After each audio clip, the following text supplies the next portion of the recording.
Que Dios nos bendiga, hermanos y hermanas.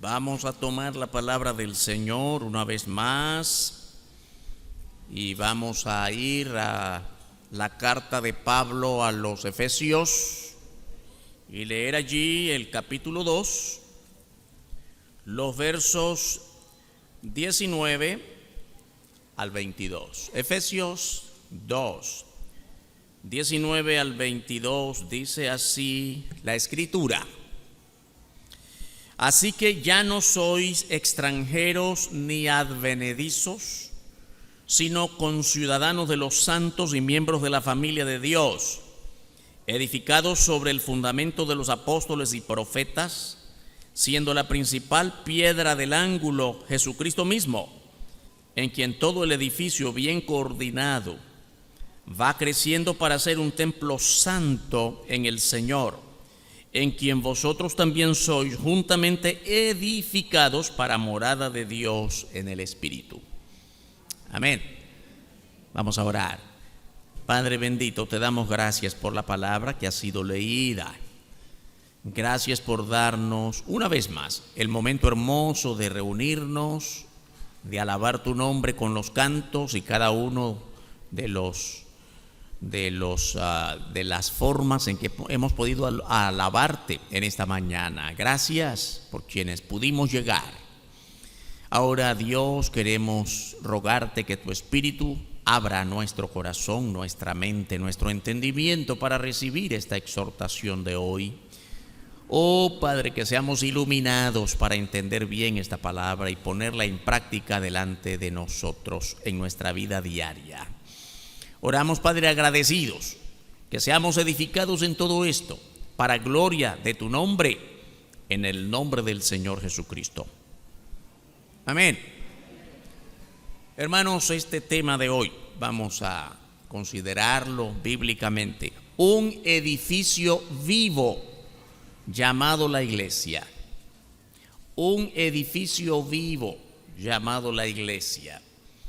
Este es el segundo tema de una serie de 3 que hemos venido desarrollando desde la reunión anterior y continuaremos el próximo domingo.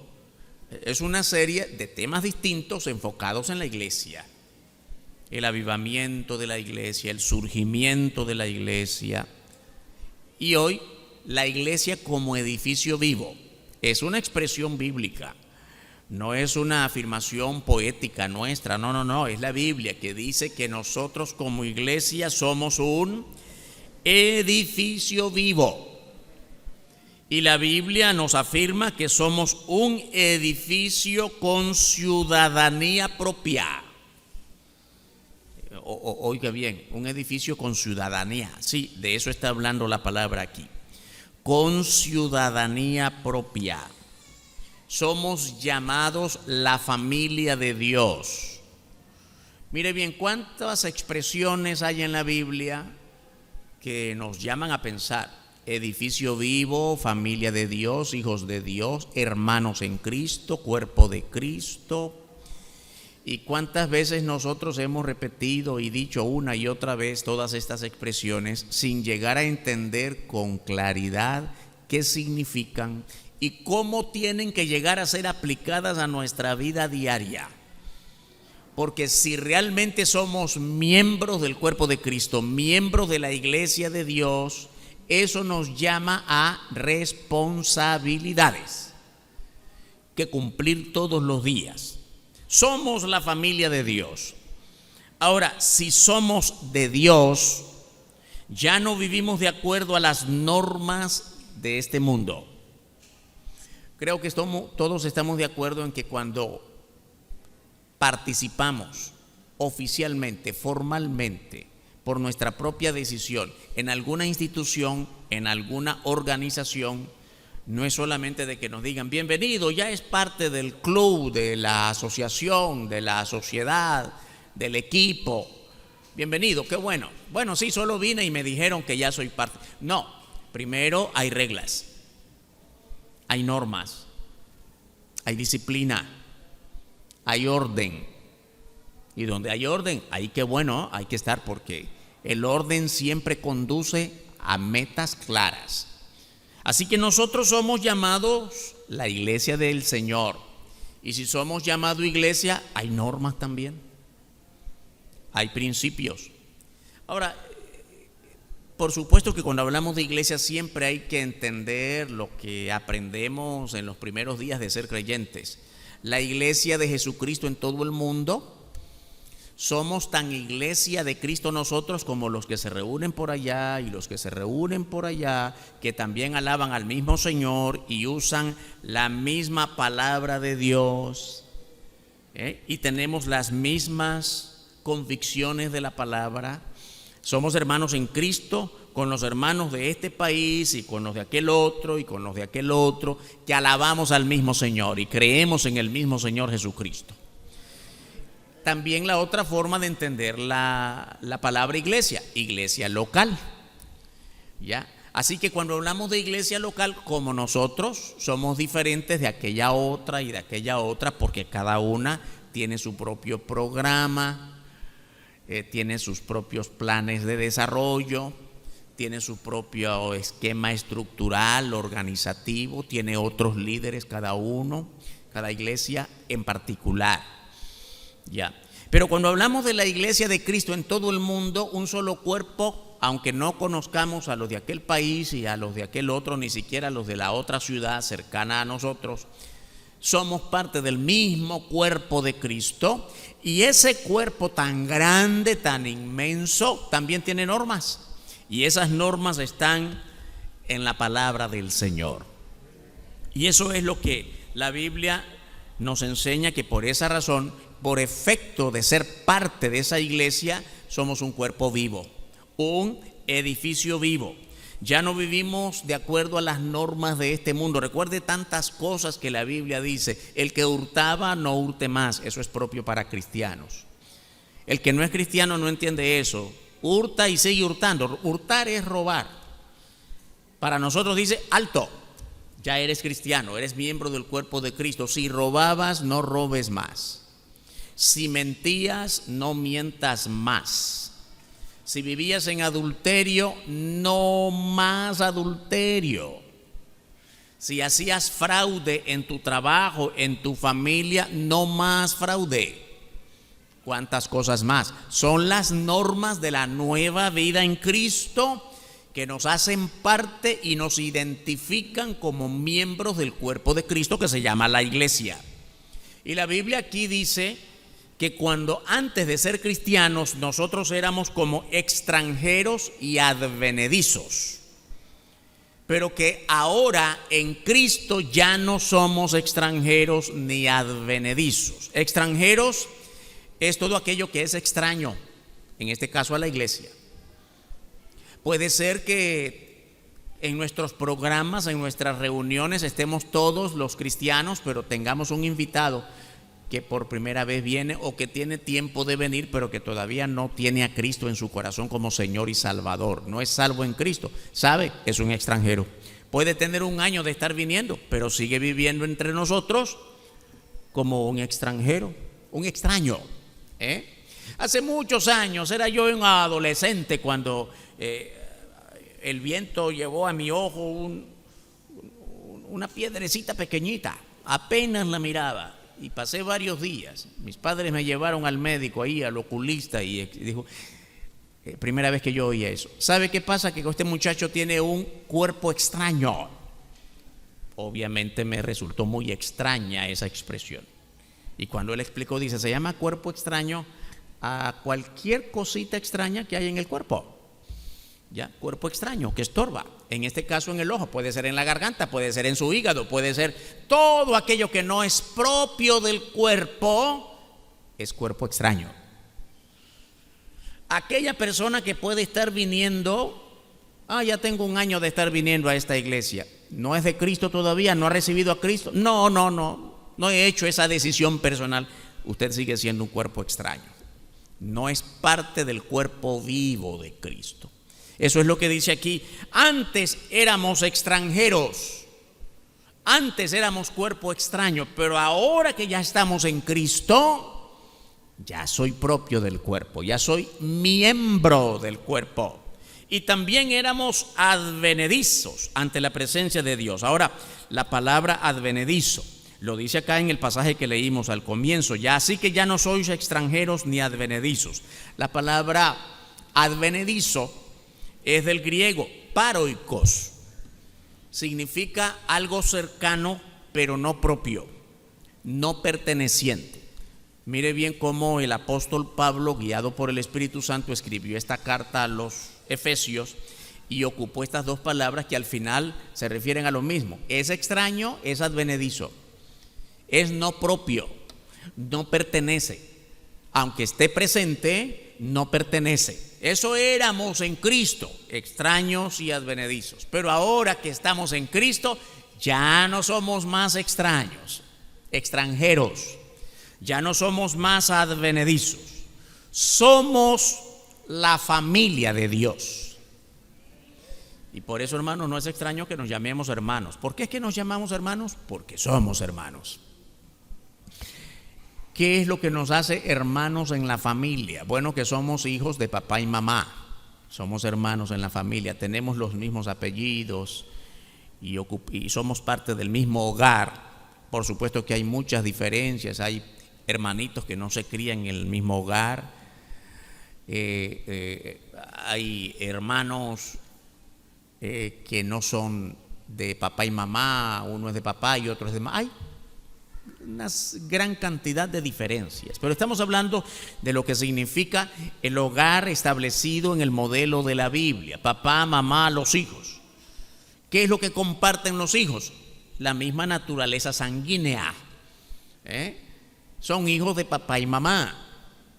¿Sabe usted que hay una relación de sangre en la iglesia también? ¿Cómo puede ser, pastor, que haya una relación de sangre?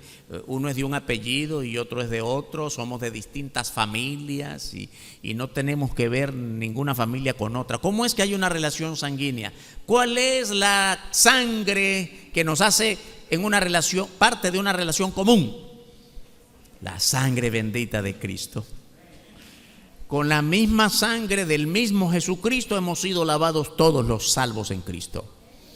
Esa sangre es mucho más poderosa que la sangre de papá y mamá, porque esa sangre une a distintas personas de tan diferentes relaciones familiares, de tan diferentes historias familiares.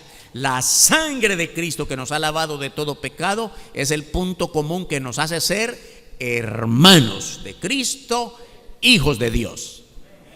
Amén. Si somos la familia de Dios, nos movemos de acuerdo a los principios del reino. El reino de Dios.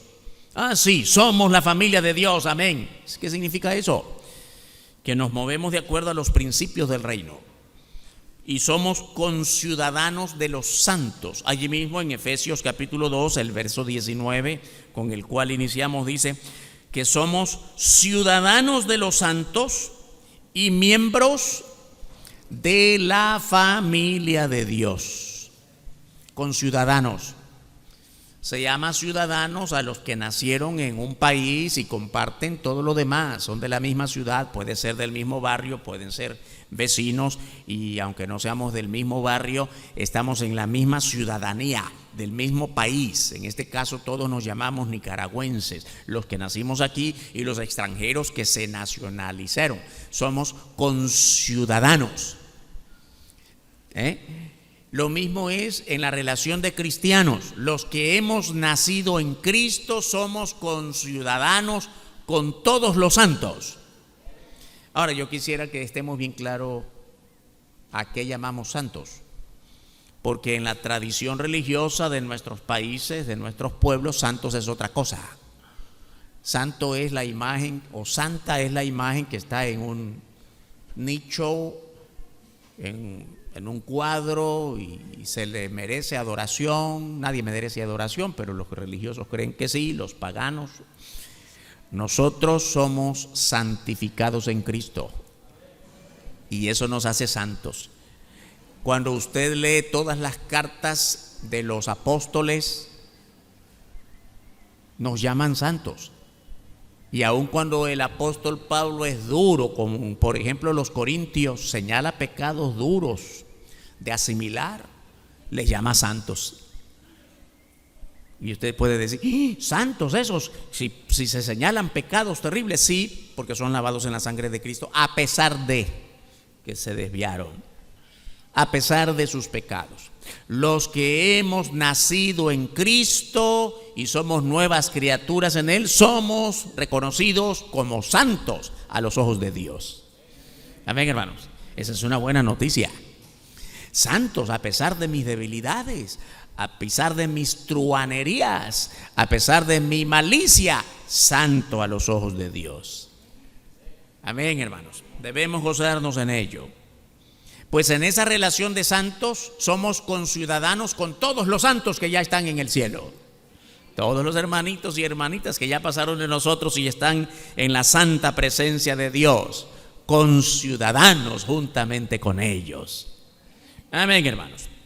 Y ahora que estamos en Cristo, nos rigen nuevos fundamentos. Siempre estamos hablando de fundamentos o cimientos. Cuando hablamos de fundamentos o cimientos, obviamente hablamos de edificios.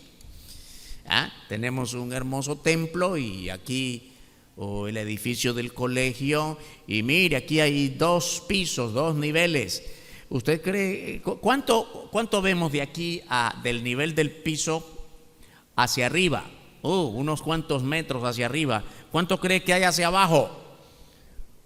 En un edificio como este no puede estar a 20 centímetros de profundidad, porque un viento fuerte y lo bota. Así como vemos la altura de este edificio, también por abajo los cimientos están muy arraigados.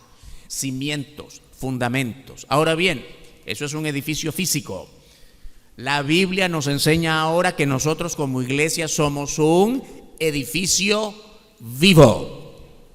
Y como edificio, la carta de Pablo a los Efesios ocupa esa figura del edificio también para levantarnos con solidez lo más alto que podamos en nuestra vida de fe. Tenemos que estar cimentados lo más profundo que podamos en la palabra de Dios. No se puede esperar que podamos ver a un gran creyente, un gran predicador con una vida vacía. ¡Qué tremendo poder! Si su vida es de no ora, no lee la Biblia, dice cualquier cosa, podrá ser un gran artista que usa bien el don de la palabra y le encanta el espectáculo, pero palabra de Dios no puede ser sólida si no está bien cimentada en la misma palabra de Dios. De eso se tratan los fundamentos. Y por eso dice el verso 20, mire bien sobre qué fundamentos nosotros estamos cimentados. Edificados sobre el fundamento de los apóstoles y profetas. Yo quisiera preguntar, ¿qué es esto de los apóstoles y profetas? ¿De dónde hemos nosotros conocido todas las doctrinas que creemos? La segunda venida de Cristo, la verdad sobre el infierno y sobre el cielo, la verdad sobre la salvación en Cristo, la vida de Cristo, los milagros. ¿De dónde hemos tomado todo eso? De las Escrituras. Y las Escrituras nos la presenta Dios a través del mensaje de los apóstoles y profetas del Antiguo Testamento. También en el Nuevo Testamento hay profecía.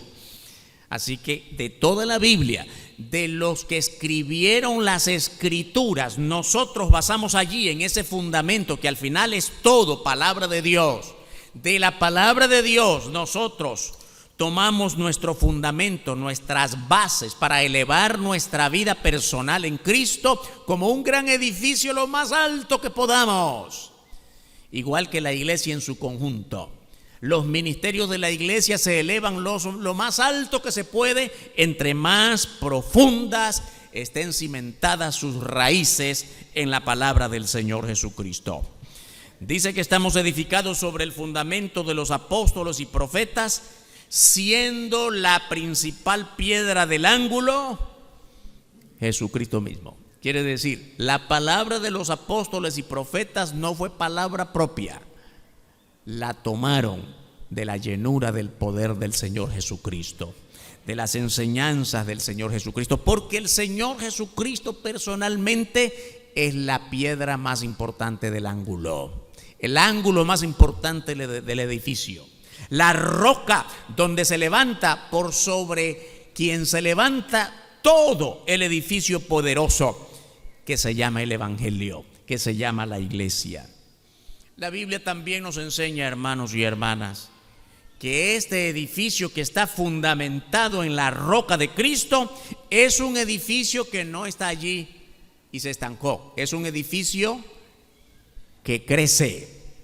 La iglesia de Cristo crece bajo un orden establecido por el mismo Señor Jesucristo. Mire la primera parte del versículo 21. En quien todo el edificio, viene hablando del Señor Jesucristo mismo, así terminó el verso anterior. En quien todo el edificio bien coordinado va creciendo. Claro, hermanos y hermanas, estamos hablando de la iglesia, y para que entendamos bien qué cosa es la iglesia, la Biblia usa la figura del edificio. Ahora, lo extraño de este edificio, por supuesto, estamos hablando de un lenguaje figurado, es que un edificio hasta ahí llegó. Si el edificio tiene 8 metros de altura, no espere que mañana tenga 8 metros y medio y el próximo año ya tenga 9 metros.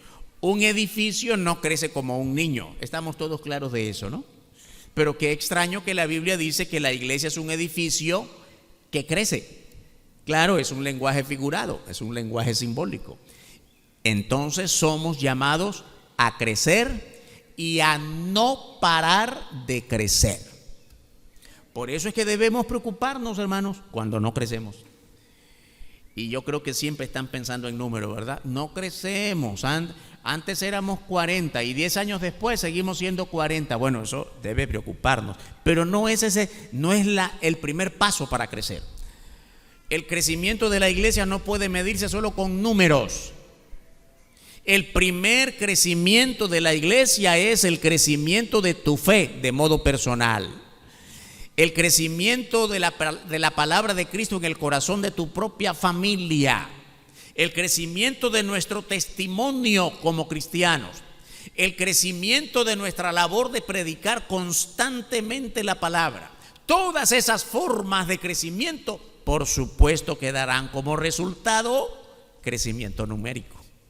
Si no hacemos todas esas cosas, podemos crecer en número. Yo siempre decía, ¿verdad?, a los jóvenes especialmente, hay pocos jóvenes. Miren, crezcan en su testimonio, crezcan en su fe. Y siempre hay algunos que dicen, traigamos aquí una banda, traigamos aquí un espectáculo. Sí, van a crecer, aquí van a venir miles. ¿Así crece la iglesia? No, eso no es crecer en el Evangelio. Eso no es crecer en la fe.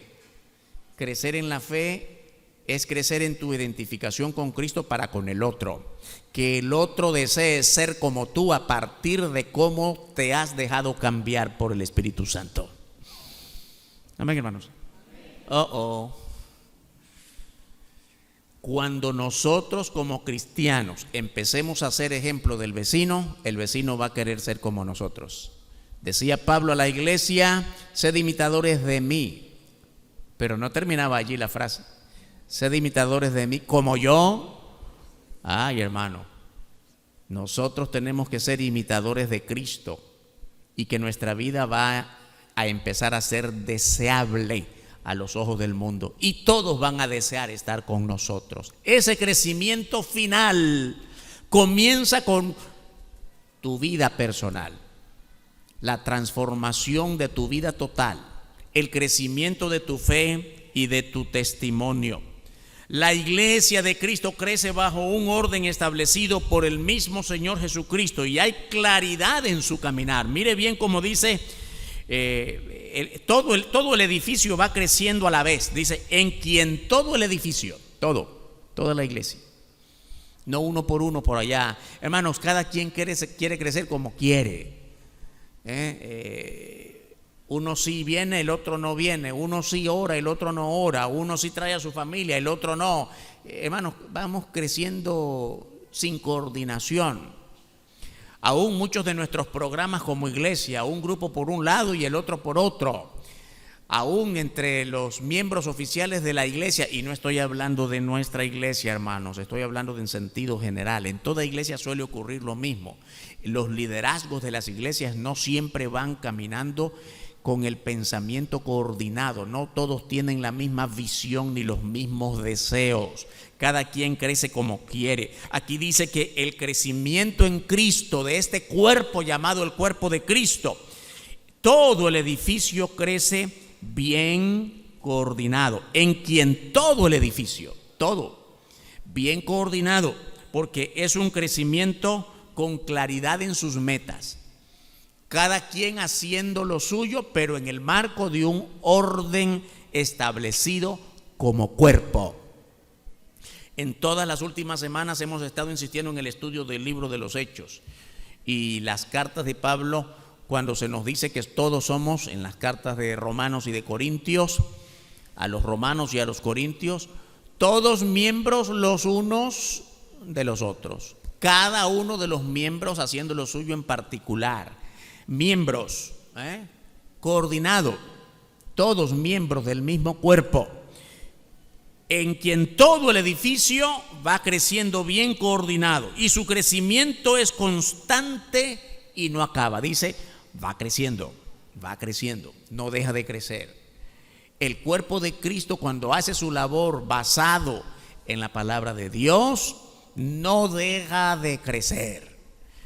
No deja de crecer en su ánimo, no deja de crecer en su deseo de testificar, no deja de crecer en su deseo de participar, no dejar su silla vacía.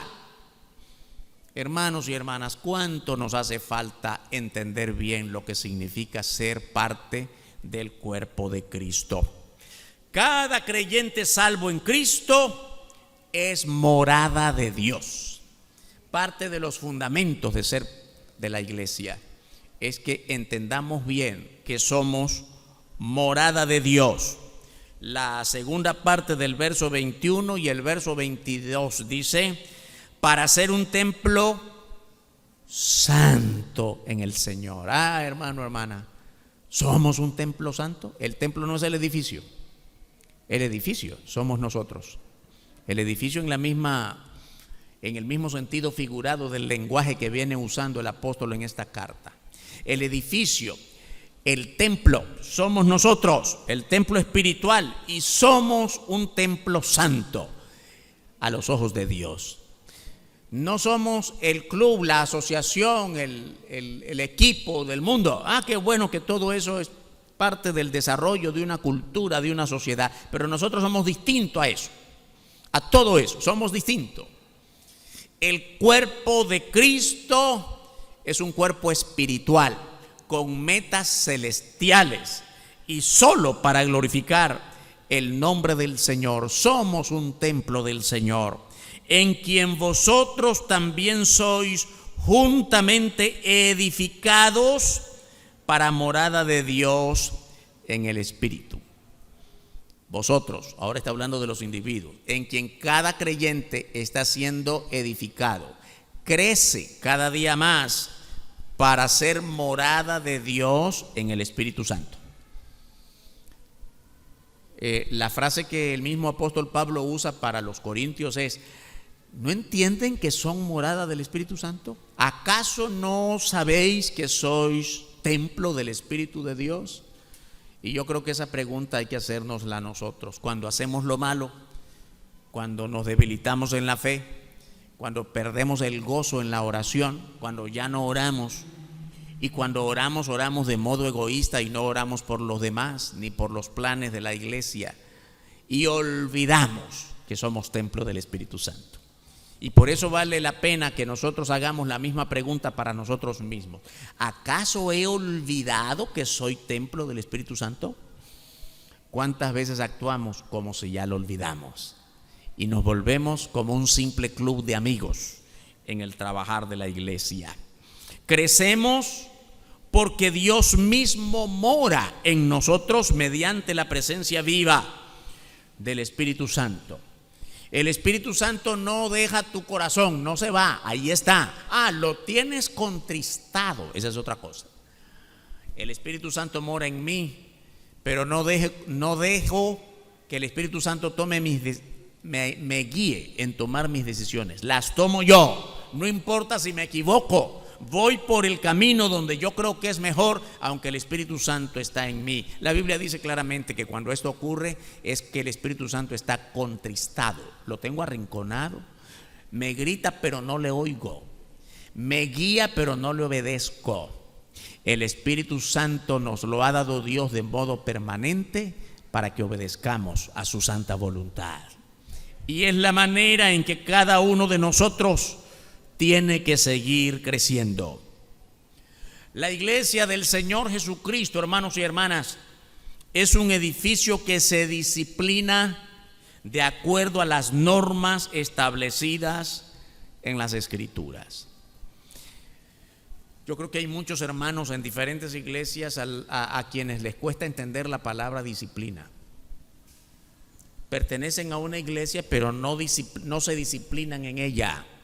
No obedecen a la voz de Dios, ni obedecen a la voz del liderazgo de la iglesia, porque consideran que soy miembro de la iglesia y no me sujeto al pensamiento bíblico de que somos un cuerpo de miembros, un cuerpo bien coordinado, que va por el mismo camino.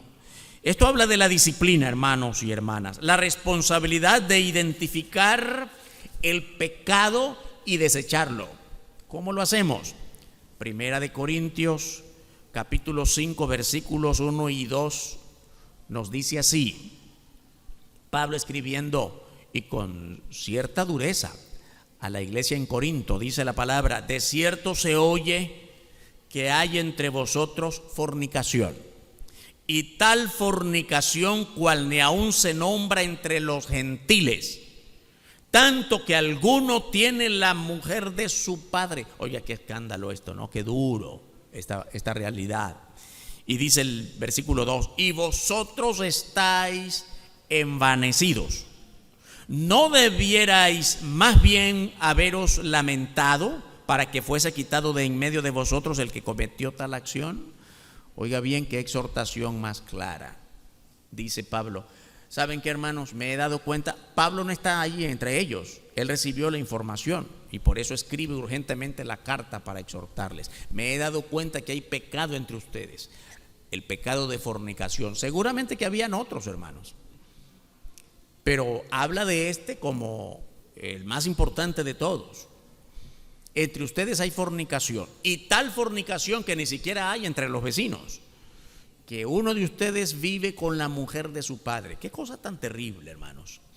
Ahora, no vaya usted a pensar que esto era solo en aquel tiempo antiguo. Ciertamente esto ocurre todavía hoy en nuestras iglesias. Fornicación, adulterio. Hemos hablado muchas otras veces de la cantidad la cantidad creciente de cada vez más divorcios en la iglesia. Hace muchos años un divorcio en la iglesia era un gran escándalo. Ahora no, hermano. Sencillamente ocurre y la vida sigue. Y los hermanitos estamos así como que yo solo veo bendición, amor. No, entre nosotros no hay esas cosas porque estamos ciegos. Y cuando Pablo declara allí: he sido informado de que hay tal escándalo entre ustedes y vosotros estáis envanecidos. Ustedes como que no lo ven. ¿No debieran más bien lamentarlo? ¿Y no debieran más bien quitar de en medio de ustedes? Oiga bien, ¿de qué está hablando? Por supuesto que está en medio la necesidad de ser exhortado.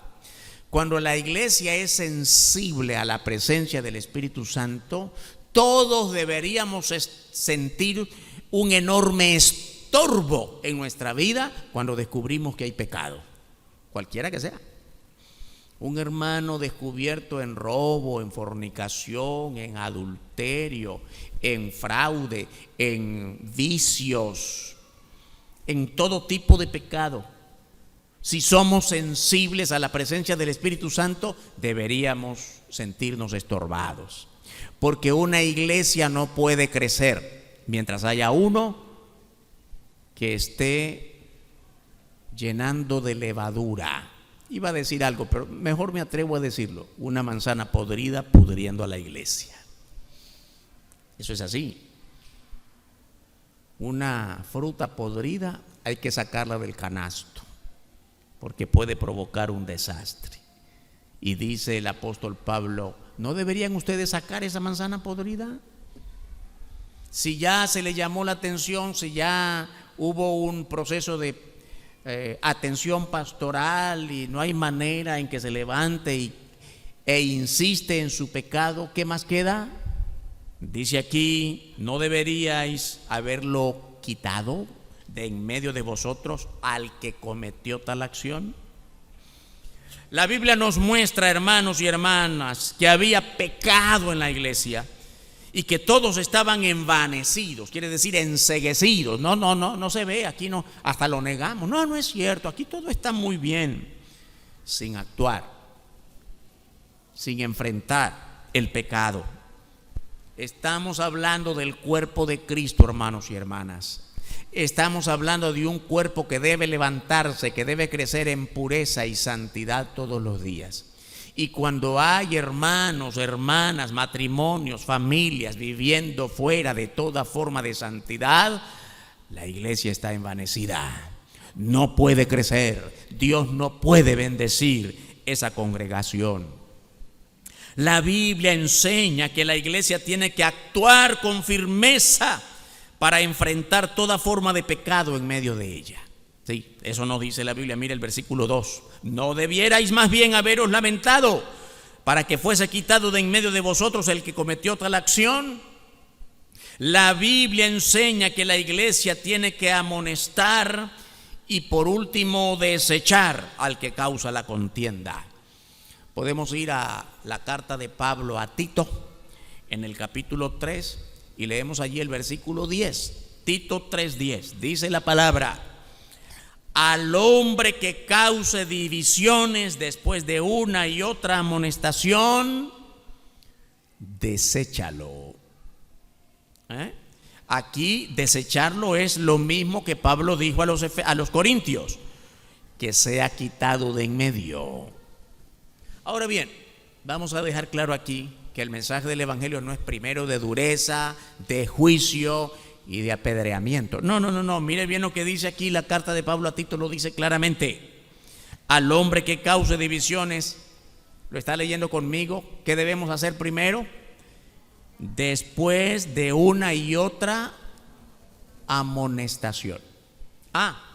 Cuando ya lo amonestamos, cuando ya lo pastoreamos, cuando ya le dimos... Por favor, hermanos, cuando ya lo pastoreamos no esté pensando en el pastor. Porque hay gente que cree que pastorear es dejémosle toda la carga al pastor.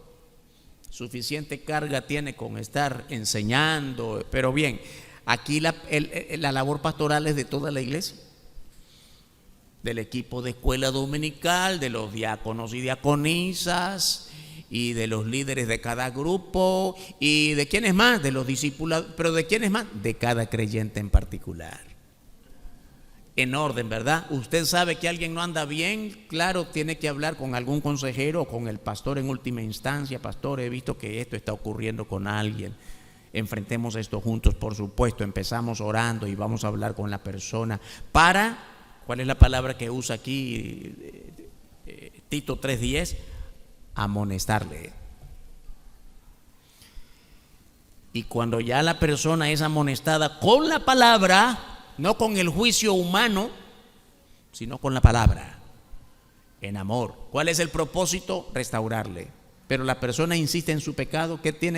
¿Cuál es la enseñanza de la Biblia? Repito, hermanos, en Corintios Pablo dice que se ha quitado de en medio. En Tito dice, deséchalo, apártalo. Disciplina en la iglesia, hermanos. Hermanos y hermanas, podemos cometer errores en el proceso de disciplinar. Somos humanos. Podemos equivocarnos, somos humanos. Pero lo que no podemos hacer es esto: No, hermano, todo está bien. Mentira, no es cierto. Ay, todo va bien. Mejor, mire, ahí deje que ocurra.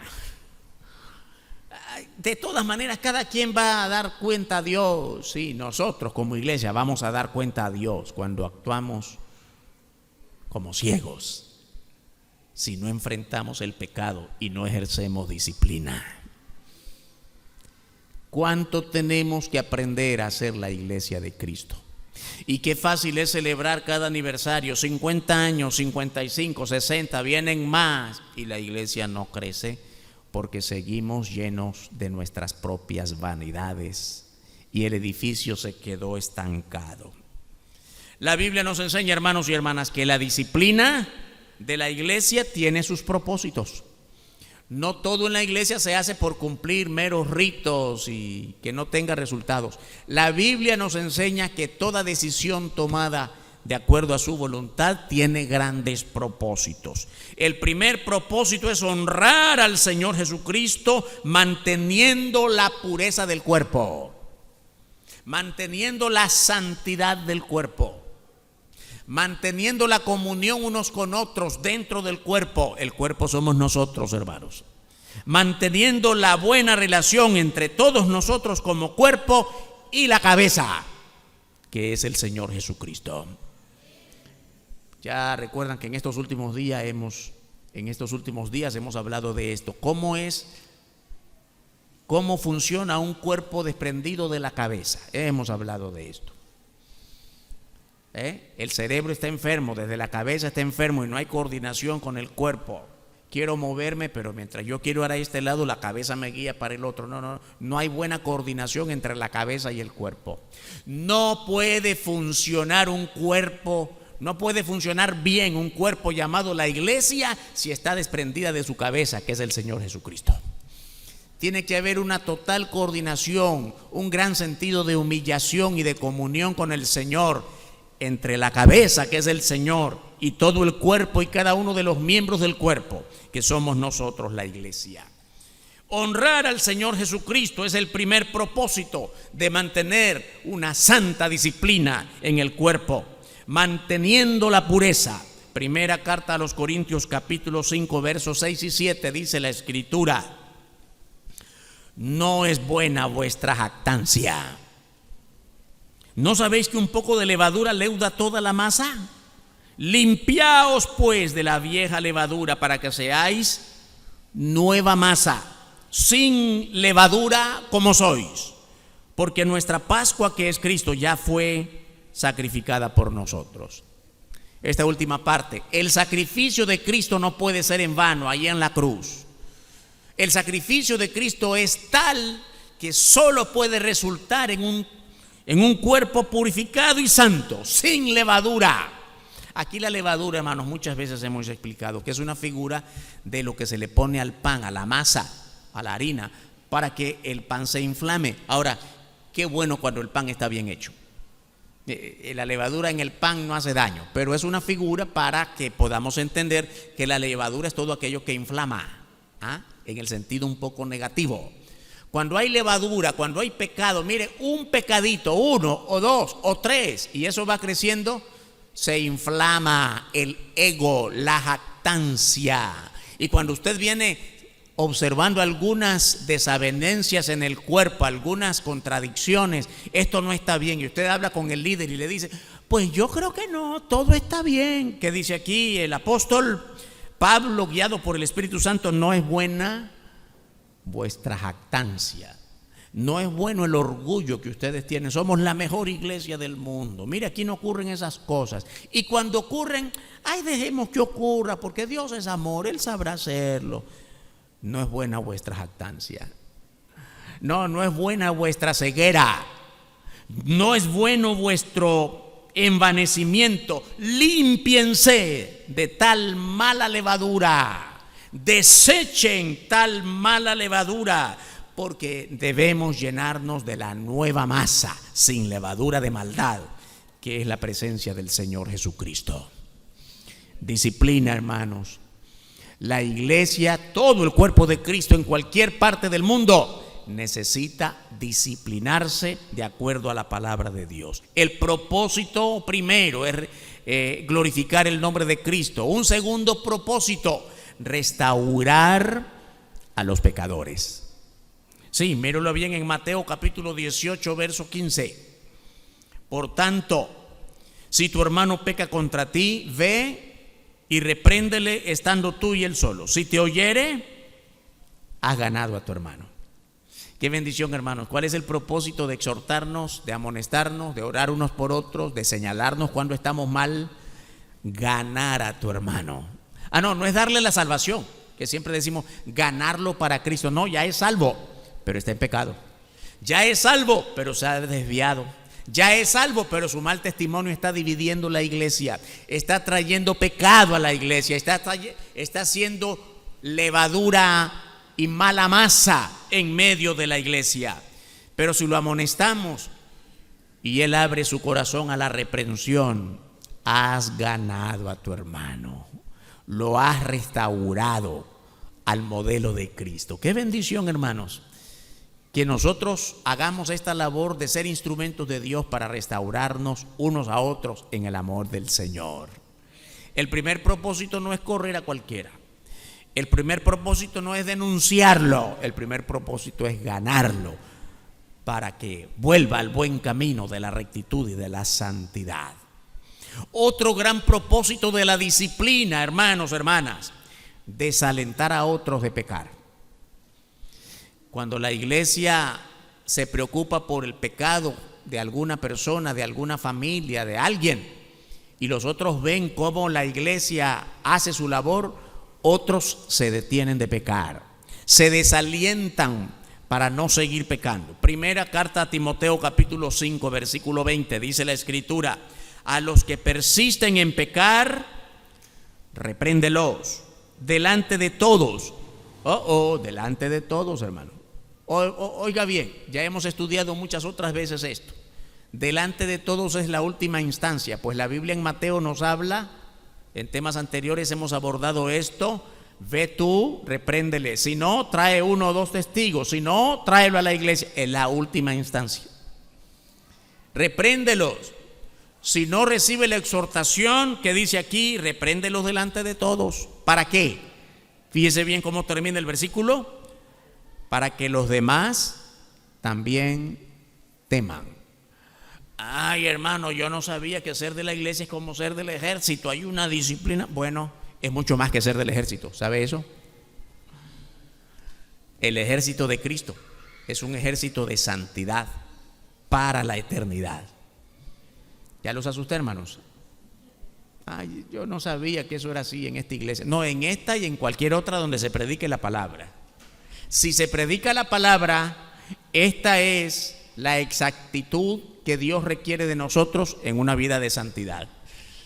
Que nos cuidemos unos a otros, que nos exhortemos en la palabra unos a otros, que lo hagamos con amor, porque el propósito de Dios es que volvamos a una vida de santidad y plenitud de comunión con Él.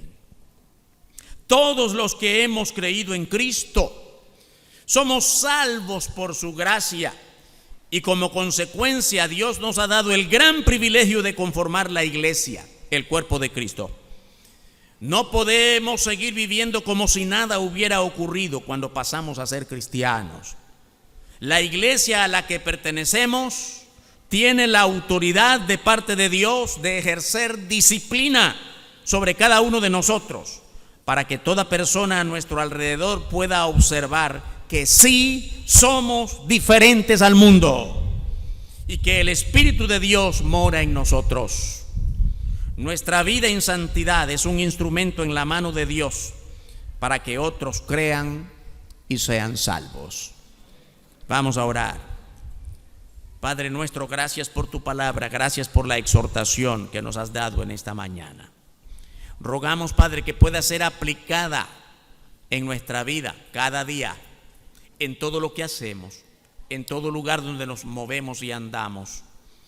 Padre Santo, rogamos por cada creyente, cada hermano, cada hermana de este cuerpo de Cristo que es tu iglesia, que todos nosotros podamos andar en la luz de tu verdad, edificados en disciplina conforme a tu palabra, que seamos verdaderos instrumentos para ganar a otros para tu gloria.